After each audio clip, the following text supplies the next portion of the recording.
ఇన్స్పిరేషన్గా నిలవాలని మనస్ఫూర్తిగా కోరుకుంటున్నాను. థ్యాంక్ యూ సో మచ్ అని. థ్యాంక్ యూ అమ్మా. గౌరవనీయులు పిఎస్సి చైర్మన్ గారు, రాష్ట్ర మంత్రివర్యులు శ్రీ నాదెళ్ల మనోహర్ గారు మాట్లాడతారు.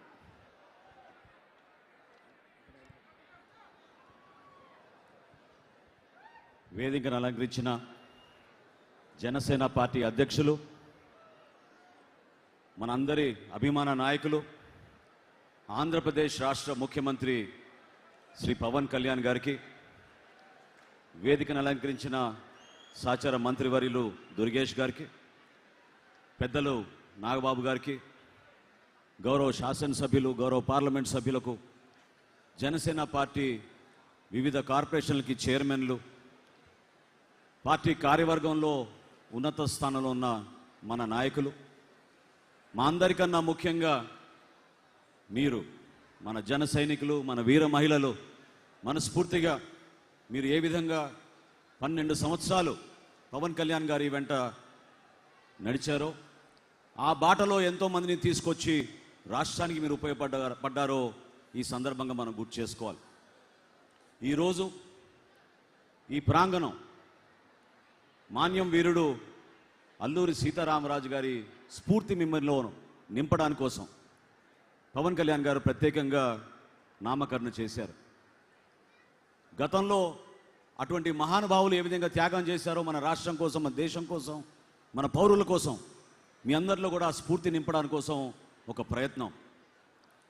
బ్రిటిష్ సామ్రాజ్యాన్ని వనరులు తక్కువ ఉన్న తన అనుచరులతోటి ఏ విధంగా ఆయన చాకచక్యంగా పోరాటం చేసి అనేక సందర్భాల్లో చనిపోయే పరిస్థితుల్లో కూడా భయపడకుండా 27 సంవత్సరాల్లోనే నాయకత్వం చూపించిన మహానుభావుడు అల్లూరి సీతారామరాజు గారు.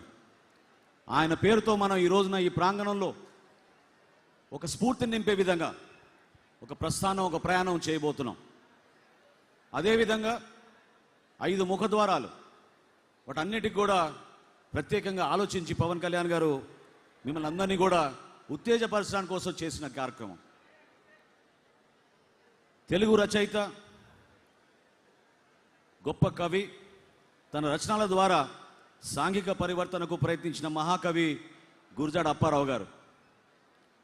ఆయన స్ఫూర్తి, ఆయన మన భాష పైన ఉన్న ప్రేమ, అభిమానంతో ఏ విధంగా మనందరి కోసం నిలబడ్డారో అది మీకు గుర్తు చేయడానికి కోసం ఈరోజు ఒక ముఖద్వారం ఆయన పేరు మీద కూడా పవన్ కళ్యాణ్ గారు నామకరణం చేశారు.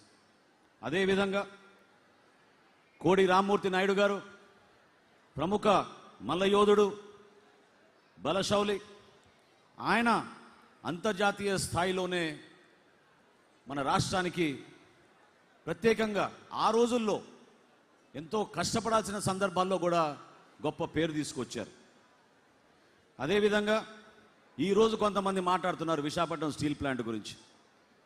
కానీ ఎప్పటి నుంచో ఎంతమంది దాని గురించి త్యాగాలు చేశారో, ఎంతమంది ప్రాణాలు కోల్పోయారో వారిని మర్చిపోతున్నారు. అటువంటి మహానుభావుల్లో ఒకళ్ళు తెన్నేటి విశ్వనాథం గారు. విశాఖపట్నంలో సముద్ర తీరంలో ప్రత్యేకంగా ఒక ఆధునిక ఉక్కు కర్మాగారాన్ని స్థాపించడంలో ఆయన పోషించిన పాత్ర మనం ఎవరం కూడా మర్చిపోలేము, మర్చిపోకూడదు. అందుకనే ఆయన పేరుతో కూడా ఈరోజు ఒక ముఖద్వారం ఏర్పాటు చేసుకున్నాం. ఉత్తరాంధ్ర వీరవనిత, నిండు గర్భిణిగా ఆ రోజు ఆమె రైతుల పక్షాన నిలబడి ఒక అద్భుతమైన పోరాటం బ్రిటిష్ సామ్రాజ్యం పనిచేశారు. ఆమె మన వీరనారి గున్నమ్మ గారు. ఆ విధంగా మనలందరినీ కూడా ఇన్స్పైర్ చేస్తూ మన చరిత్ర గురించి, మన ప్రాంతంలో త్యాగాలు చేసిన మహానుభావుల్ని గుర్తు చేసుకుని జనసేన పార్టీ ప్రయాణం ఎప్పుడు కూడా ముందు సాగుతుంది. మీరందరూ కూడా ఆలోచించాల్సిన ముఖ్యమైన అంశాలు, మీలో ఒక కొత్త భావన వచ్చే విధంగా దేనికోసం ఈ ప్రయాణం అని తెలపాల్సిన బాధ్యత కూడా మన పైన ఉందని మన పార్టీ అధ్యక్షులు పవన్ కళ్యాణ్ గారు ఎప్పుడు చెప్తూ ఉంటారు. ఒక రిజిస్టర్డ్ పొలిటికల్ పార్టీ నుంచి జనసేన ఈరోజు ఒక రికగ్నైజ్ పొలిటికల్ పార్టీగా ఎదిగింది. దాని వెనక ఎంతోమంది కృషి చేశారు. ఇందాక యువత ఎంతోమంది మాట్లాడారు. నిన్న మొన్న జరిగిన సేనానితో జరిగిన ఆ కార్యక్రమంలో ప్రతి ఒక్క సామాన్యుడు, కార్యకర్త, వీర మహిళ ఏ విధంగా వాళ్ళు కష్టపడి పార్టీ కోసం నిలబడ్డారో, ఏ విధంగా పవన్ కళ్యాణ్ గారు వాళ్ళని గుర్తించారో గర్వంగా చెప్పుకోగలిగారు.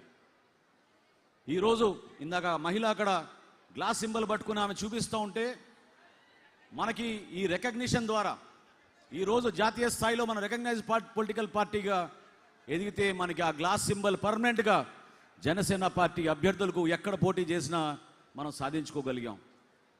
దాని వెనక ఏమాత్రం స్వార్థం లేకుండా సుదీర్ఘమైన ప్రస్థానం చేసిన మన నాయకుడిది. ఆ స్ఫూర్తి మీరందరూ కూడా నిలుపుకోవాలి. కార్యక్రమం ప్రారంభంలో వీర మహిళ గోవిందమ్మ గారిని ఎందుకు మనం గుర్తించాం, ఎందుకు ఆ గౌరవం ఇచ్చాం? ఎందుకంటే మరువలేని సంఘటన అది. అర్ధరాత్రి పూట మన అధ్యక్షుడిని ఆ రోజు నిర్బంధించి నోవోటెల్లో పెడితే ఆ మహిళ 3 సంవత్సరాల బిడ్డతో వచ్చి నోవోటెల్కి ఎదురుగా సముద్ర తీరాన కూర్చుని రాత్రంతా దీక్ష చేసి పవన్ కళ్యాణ్ గారిని విడిచే వరకు నేను వెళ్ళనని చెప్పి ఆమె నిలబడిన తీరు మనందరినీ కూడా ఉత్తేజపరచాల్సిన సందర్భాలు మర్చిపోకండి. ఎందుకంటే ఈ రోజున కొంతమంది ఆవేశంతో, కొంతమంది అనుభవం లేక పార్టీ గురించి, ఆయన పడిన కష్టాల గురించి మర్చిపోయి క్షేత్రస్థాయిలో జరుగుతున్న కొన్ని వాస్తవ పరిస్థితులను ఆధారం చేసుకుని మమ్మల్ని ఎవరు పట్టించుకోవడం లేదనుకుంటున్నారు. ప్రభుత్వం వచ్చి 14 మాసాలైంది. పరిపాలన పైన ఒక పట్టు తెచ్చుకోవాలి. ఎన్నికల ముందు మనం ఇచ్చిన హామీలు, వాగ్దానాలు, ప్రజలకి ఏ విధంగా మనం మాట ఇచ్చామో కూటమిని బలపరుచుకుంటూ గౌరవ ముఖ్యమంత్రి చంద్రబాబు నాయుడు గారు, కేంద్రంలో ప్రధానమంత్రి నరేంద్ర మోడీ గారి నాయకత్వంలో పవన్ కళ్యాణ్ గారు ఏ విధంగా సమన్వయపరుచుకుంటూ కష్టపడుతూ ప్రభుత్వ యంత్రాంగాన్ని ముందుకు తీసుకెళ్తున్నారో మీ అందరూ కూడా అర్థం చేసుకోవాలి. ఏ కార్యక్రమం చేసినా సామాన్యుడి కోసం ఆలోచిస్తారు. ఏ పథకం తీసుకొచ్చినా మీ అందరికీ ఉపయోగపడే విధంగా ఆలోచిస్తారు. ఎవరికి ఇక్కడ స్వార్థాలు లేవు. ఒక్కసారి దయచేసి ఆలోచించండి. మీరు 5 సంవత్సరాలు ఎంత నష్టం జరిగిందో మన రాష్ట్రానికి, ఆర్థికంగా ఎంత వెనకడుగేశాం, ఎంత దుర్మార్గంగా ప్రవర్తించారు, ఏ విధంగా వాళ్ళ అరాచకాల వలన కనీసం ప్రజాస్వామ్యంలో పోటీ చేసుకోలేని పరిస్థితి తీసుకొచ్చిన వైఎస్ఆర్సీపీ పాలకుల గురించి మీరందరూ కూడా గుర్తుపెట్టుకోవాలి. ఒక్కొక్క సందర్భాల్లో మీ మెమరీ తక్కువ ఉండొచ్చు, కానీ మర్చిపోబాకండి. దయచేసి ఆంధ్రప్రదేశ్ రాష్ట్ర ప్రజలందరినీ కూడా నేను సవినయంగా కోరుతున్నాను. ఏ రోజైనా సరే మీరు ఈ కూటమికి ఎందుకంత ఘన విజయం అందించారు, ఎందుకు మీరు మమ్మల్ని ఆశీర్వదించారు, దాని వెనక 5 సంవత్సరాలు జరిగిన ఆ అహంకారమైన పరిపాలన ఏ విధంగా ప్రతి కుటుంబాన్ని ఇబ్బంది పెట్టిందో దాన్ని మీరు మర్చిపోబాకండి. సంక్షేమంలోనూ అభివృద్ధిలోనూ ప్రతి అడుగు మీకోసం ఏ విధంగా నిజాయితీగా మన సామాన్యంగా ఉండే మన కార్యకర్తలు, మన నాయకులు అందించే సమాచారం బేస్ చేసుకుని ప్రతి సందర్భంలో పవన్ కళ్యాణ్ గారు నిలబడతారు. సోషల్ మీడియాలో జరుగుతున్న ప్రచారం, ప్రత్యేకంగా వ్యక్తిగతంగా దూషించే విధానం, దీన్ని మనందరం కూడా తిప్పికొట్టాలి. జన సైనికులుగా, వీర మహిళలుగా మీరు పడిన బాధలు, అవమానాలు బహుశా ఏ రాజకీయ పార్టీలో నాయకులకి ఆ విధమైన పరిస్థితి రాలేదు. కానీ మీరు నిలబడ్డారు, తట్టుకున్నారు. ఈ ప్రస్థానంలో మీరు కదలకుండా నడిచారు. మన వీర మహిళలకి జరిగిన అవమానాన్ని మీరెవరు కూడా మర్చిపోకూడదు. కానీ ఈ సందర్భంలో మేము గుర్తు చేస్తున్నాను, దయచేసి మీరెవ్వరు కూడా వ్యక్తిగత ఆరోపణలు చేస్తూ వ్యక్తిగతంగా ఒకరిని దూషించాల్సిన అవసరం లేదు. కార్యక్రమాల గురించి తెలుసుకోండి, మన పార్టీ చేస్తున్న కార్యక్రమాల గురించి సమాచారం తెప్పించుకోండి, వాటి గురించి మీరు మాట్లాడండి, బలంగా తీసుకెళ్ళండి. ఏ విధంగా మనం మన కూటమి ప్రభుత్వంలో భాగస్వాములుగా మనం అద్భుతమైన కార్యక్రమాలు చేస్తున్నామో అది అందరికీ తెలియజేయండి. ఇది మన బాధ్యత. అంతేగాని ఈరోజు నిన్న మేము రిషికొండకి వెళ్ళాం. ఇది చాలా ఆశ్చర్యకరమైన విషయం. 453 కోట్ల రూపాయలతోటి తన నివాసం కోసం ఖర్చు పెట్టుకుంటే ఒక మహానుభావుడు ఈరోజు పత్రికలో రాస్తారు, పైనుంచి పెచ్చులూడిపై పడిపోతే 4 అంగుళాల దూరం పడింది, అది కావాలని జరిపారు. అక్కడ నీళ్లు కూడా ఎక్కడి నుంచో వచ్చినట్టు ఒక పత్రికల్లో సగం పేజీ రాశారు ఇవాళ. అంటే ఇంతకన్నా దుర్మార్గమైన ఆలోచనలు ఉంటాయి చెప్పండి? మేము అక్కడ వెళ్ళినప్పుడు హడావిడిగా మేము పోయి 4 ముక్కలు ఎరగొట్టి నీళ్ళేసి ఈ విధంగా కట్టారని చెప్తామా?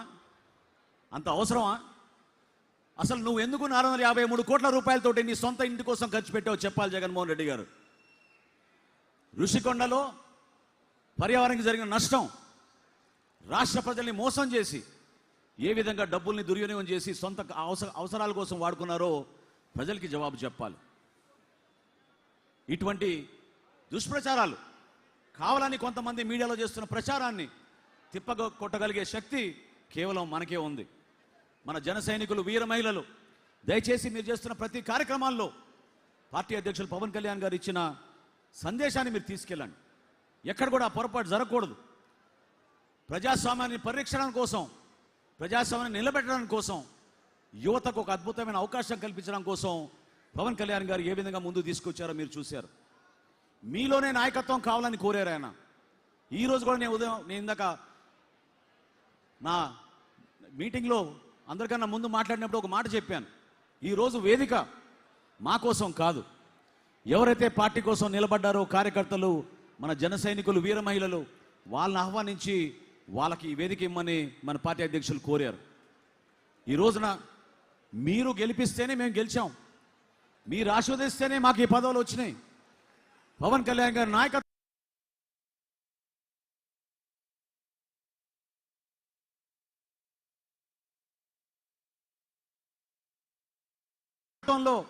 ప్రజల్లోకి మనం తీసుకెళ్లాల్సింది ఒకటే ఒకటి.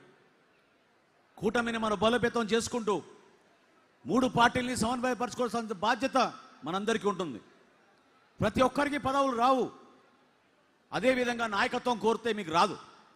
నాయకత్వం కావాలంటే మీలో ఒక బలమైన ఒక తపన, పనిచేసే ఒక నమ్మకం మీలో రావాలి.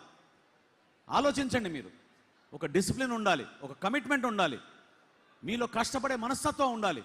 అప్పుడు ఆ నాయకత్వం వస్తుంది. మనం చేసే ప్రతి కార్యక్రమం, ఈరోజు తెలుగు రాష్ట్రాల్లో 12,34,000 సభ్యత్వం మనం చేయగలిగామంటే అది కేవలం మీరందరూ చేసిన కృషి. నిజాయితీగా కష్టపడ్డారు పార్టీ పిలుపు మేరకు, మర్చిపోలేము ఆ సంఘటనలు.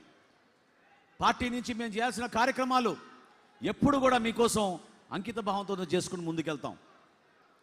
నేను పార్టీ చేరక ముందు పవన్ కళ్యాణ్ గారితో అనేక సందర్భాల్లో మాట్లాడుకున్నప్పుడు ఒక ముఖ్యమైన అంశం నేను చాలా సందర్భాల్లో ప్రస్తావించాను. పదవుల కోసం కాదు మేము చేసిన ప్రయాణం. నేను అప్పటికే శాసనసభాపతిగా ఉన్నాను. పవన్ కళ్యాణ్ గారు ఎప్పటి నుంచో సమాజానికి అంకితం అయిపోయారు. దేనికోసం ఈ ప్రస్థానం అని అనుకున్నాం ఆ రోజున. ఈ ప్రస్థానం మీకోసం, మీకు ఒక చక్కటి వేదిక జనసేన ద్వారా కల్పించడానికి కోసం, ఈ పార్టీ ద్వారా భారతదేశంలో, రాష్ట్రంలో ఒక మార్పు తీసుకొచ్చి సంస్థాగతంగా ముందు తీసుకెళ్ళాలి. ఆ ప్రస్థానంలో మనం భారతీయ జనతా పార్టీ నాయకుల్ని గౌరవించాలి, తెలుగుదేశం పార్టీ నాయకుల్ని గౌరవించుకోవాలి. క్షేత్రస్థాయిలో జరుగుతున్న ప్రతి ప్రభుత్వ కార్యక్రమంలో జన సైనికులు, వీర మహిళలు పాల్గొనాలి. ఇది మన ప్రభుత్వంగా మీరు భావించుకొని ముందుకెళ్లాలని చెప్పి మిమ్మల్ని అందరినీ కూడా కోరుకుంటూ, ఇంత అద్భుతమైన అవకాశం 3 రోజుల నుంచి విశాఖపట్నంలో ఎంతోమందిని కలవగలిగాం. దూర ప్రాంతాల నుంచి కష్టపడి తిరిగొచ్చారు.